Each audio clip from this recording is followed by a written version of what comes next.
Difal pasukan dan alutsista warnai peringatan HUT TNI ke-78 di Ambon.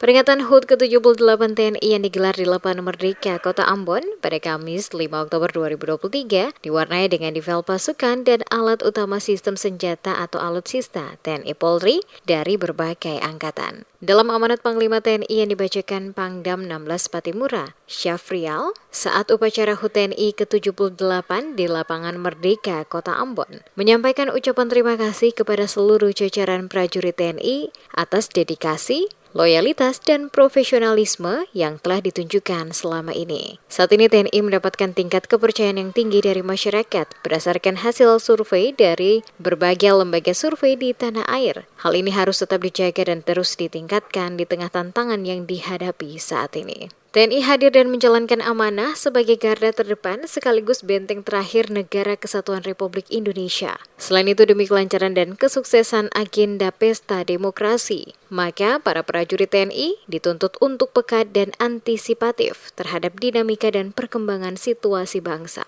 Panglima juga mengamanatkan bahwa TNI tetap berkomitmen untuk menjamin keamanan dan kelancaran dalam rangka mewujudkan pemilu 2024 berlangsung dengan aman, damai, dan sejuk. Usai memimpin langsung jalannya upacara HUT TNI ke-78 di Lapangan Merdeka Kota Ambon, Pangdam 16 Patimura, Syafrial, kepada sejumlah wartawan mengatakan, peringatan HUT ke-78 TNI melibatkan kurang lebih 1.000 personel gabungan dapat berlangsung dengan baik. Selanjutnya kata Pangdam, pada momentum HUT TNI ke-78 ini juga digelar difal pasukan dan alat utama sistem senjata atau alutsista TNI Polri, termasuk adanya pembagian sembako dari TNI kepada masyarakat sebagai bentuk kecintaan TNI dan rakyat. Dengan mengusung tema TNI Patriot NKRI, Pengawal Demokrasi untuk Indonesia Maju, TNI sebagai komponen utama pertahanan negara bersama Polri dan seluruh komponen bangsa bersatu untuk mewujudkan Indonesia bermartabat, berdaulat, mandiri, maju, dan sejahtera. Kita sudah selesai melaksanakan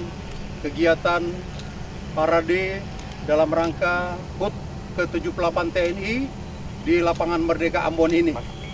Dalam kegiatan ini lebih kurang dilibatkan 1.000 personel gabungan dari TNI, Polri, ASN, dari FKPPI, Satpol PP, Menwa, dan adik-adik pelajar pramuka maupun SMA dan SMP yang ada di Kota Ambon.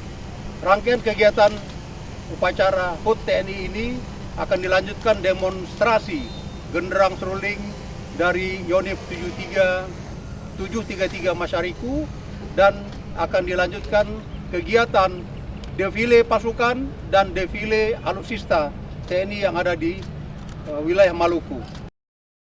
Terlihat di depan tribun Lapangan Merdeka Kota Ambon, parade dan difal pasukan TNI dari 3 matra serta alutsista dari TNI Polri. Masing-masing matra tampil dengan peralatan kendaraan yang dilengkapi dengan berbagai fasilitas penunjang yang dimiliki. Selain dari jajaran TNI, turut meramaikan dari jajaran anggota Polri dengan pasukan ikut serta dalam parade dan difal. Termasuk juga berbagai unsur komponen masyarakat, mulai dari supir angkot, pengemudi ojek, dan tukang beca. Seperti diketahui, peringatan HUT ke-78 TNI yang digelar di Lapangan Merdeka Kota Ambon dipimpin langsung oleh Pangdam 16 Patimura, Syafrial, bertindak selaku inspektur upacara, sedangkan komandan upacara dipercayakan kepada Nugroho Noto Susanto. Terlihat hadir dalam kegiatan HUT TNI ke-78, di antaranya Gubernur Maluku Murad Ismail dan Kapolda Maluku Lot Harya Latif.